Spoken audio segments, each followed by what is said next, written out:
Digital modern academy में आपका स्वागत है। आज हमारी संस्कृत की पहली क्लास शुरू होगी और इसमें हम आपको बताएंगे कि संस्कृत वर्णमाला किस तरीके से बनी और कैसे इसका उद्भव हुआ, कैसे शब्द बने। क्योंकि हमारी हिंदी की आदि जन्मी संस्कृति है, तो हम बताते हैं आपको संस्कृत के बारे में कि संस्कृत की जो वर्णमाला है उसे क्या क्या कहा जाता है। उसे महेश्वर सूत्र भी कहा जाता है, प्रत्याहार सूत्र भी कहा जाता है, शिव सूत्र कहा जाता है, पाणिनि सूत्र कहा जाता है और साथ ही साथ इसको वर्ण सम्मानय सूत्र भी कहा जाता है। अब जो ये हमने आपने देखा होगा, आप चाहे तो इसका स्क्रीनशॉट ले सकते हैं। इन्हें ही वर्ण कहा जाता है। इन्हीं वर्णों का उद्भव हुआ है हमारा। कैसे उद्भव हुआ? महर्षि पाणिनि ने, जब धरती पर किसी प्रकार के कोई शब्द नहीं थे, तो महर्षि पाणिनि ने भगवान शिव की तपस्या की। तो शिव की तपस्या करने से उन्होंने एक तांडव नृत्य किया। जब वो भगवान शिव तांडव नृत्य करते थे तो उस समय वो डमरू का वादन करते थे। जब डमरू का वादन किया तो उन्होंने 14 बार ये डमरू बजाया और 14 बार डमरू बजाने पर 14 प्रकार के ये सूत्र बने हैं, जिन्हें शिव सूत्र कहा जाता है या महेश्वर सूत्र कहा जाता है। अब इनका जो क्रम है संस्कृत में इसी तरीके से हिंदी भाषा में इनका क्रम थोड़ा बदल दिया गया है। कैसे? पहला अगर हमारा सूत्र आता है जिसे पाणिनि सूत्र कहा जाता है, इन्हीं के द्वारा प्रत्याहार बनाया जाता है। इसका क्रम याद रखना ही बहुत ही विशेष है, क्योंकि जो वर्णमाला में स्वर डमरू के वादन से पहली बार जब डमरू बजाया तो पहला सूत्र निकला, दूसरी बार दूसरा, इसी तरीके से 14 सूत्र हमारे निकले।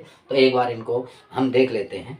पहली बार में इसको बोलते हैं अ ई ऊण री लका एंग अयोच हय वरट लर्ण यम गणनम जबय गढ़ दस जब गढ़ दस खप छटक चट तव कपया सससर हल। ये 4 सूत्र ये आपको याद करना ही पड़ेगा अगर आपको प्रत्याहार बनाने हैं। इन सूत्रों के द्वारा आप कम से कम, जैसे हमने आपको पहले वीडियो में अपने में बताया कि आपको संस्कृत और हिंदी ये दोनों सब्जेक्टों को बहुत ही मजबूत करना है। इनमें वर्णमाला का या क्रम पूछ लेगा आपसे, नहीं तो एक प्रत्याहार आपसे बनवाएगा।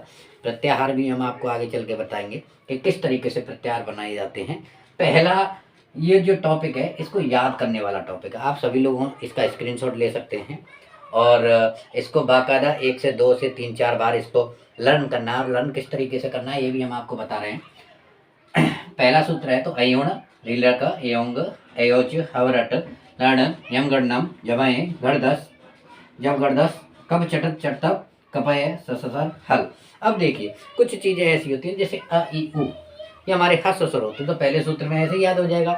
री री जो है, री और ली ये दोनों हैं, लेकिन आपने देखा होगा ली हमारे से हट जाती है हिंदी से, तो ये भी हमें पता है। अ ई उ री ये हर्ष स्वर हो गए हमारे। एओंग एओच। अब देखिए इसमें जो चीज आती है वो कहाँ तक आती है? अच कहा जाता है। ये जो होते हैं अच, इन्हें कहा जाता है स्वर। क्या कहा जाता है? स्वर, अच। अब इसमें क्वेश्चन किस तरीके से आपसे पूछ लेगा, हम आपको सारी चीज बताएंगे।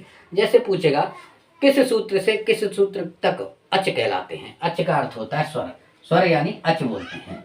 अच क्या है? हमारा प्रत्याहार है। क्या है? प्रत्याहार। अच क्या है? हमारा प्रत्याहार। देखिए प्रत्याहार जब लिए जाते हैं तो यहां से लिए जाते हैं अच अच। अब देखिए एक चीज और मैं आपको यही आपको अवगत करता हूं, जैसे ण जो अंतिम वर्ण है जिसके नीचे हलंत है, इसे कहते हैं इत वर्ण। क्या कह देते हैं? इत संज्ञक वर्ण। क्या कह देते हैं? इत संज्ञक वर्ण। इत संज्ञक वर्ण। इत संज्ञक वर्ण। इत संज्ञक वर्ण भी कहा जाता है इसको, यानी ण की क्या हो जाती है? इत संज्ञा होती है। अर्थात अगर हम अच प्रत्याहार के अंतर्गत लेंगे तो अच प्रत्याहार के अंतर्गत कितने वर्ण आ जाएंगे? ये हमारे जो अंतिम वर्ण है इनको हम छोड़ देते हैं। किनको छोड़ देते हैं? अंतिम वर्णों को छोड़ देते हैं। जैसे अच प्रत्याहार के अंतर्गत क्या आएगा? अ ई उ ण री ली ए औ ए ओ ऐ औ। ये जो वर्ण है देखिए 1 2 3 4 5 6 7 8 9 10, ये जो आएगा बीच का ये जो वर्ण है ये अच प्रत्याहार के अंतर्गत आ रहे हैं। हमने इस संज्ञक वर्ण जो तीनों थे ये हमने छोड़ दिए हैं। इसके बीच वाले ही लिए गए हैं। ये होते हैं हमारे प्रत्याहार। अब प्रत्याहार किस तरीके से, एक छोटा सा मैंने पढ़ा, क्योंकि अच को क्या कहा जाता है, स्वर कहा जाता है। बाकी का ये जो है 14 तक ये व्यंजन कहा जाता है, व्यंजन। और व्यंजन को क्या बोलते हैं संस्कृत में, हल। क्या बोलते हैं, हल। अब इसी के अंदर वही वो जो मैंने आपको बताया है पहले, इसी तरीके से होता है। अब इसमें प्रत्याहार कितने बनते हैं, क्या बनते हैं, इसके बारे में हम आपको बताएंगे अपनी नेक्स्ट वीडियो में। अभी के लिए आपको केवल आपको स्वर और व्यंजन 2 चीज़ होती हैं। इसमें जो है आपको किस तरीके से ये 14 जो सूत्र हमने दिए हैं, जो प्रत्याहार सूत्र हैं या वर्ड सम्मानाय सूत्र हैं, इन सभी को आपको लर्न करना है। जब आप इनको लर्न कर लेंगे तो अगले क्लास में हम आपको प्रत्याहार किस तरीके से बनाए जाते हैं उसके बारे में बताएंगे। 1 से 2 क्वेश्चन, 3 भी क्वेश्चन इसमें से कंपलसरी आते ही आते हैं, तो ये आपको याद करने ही करने हैं।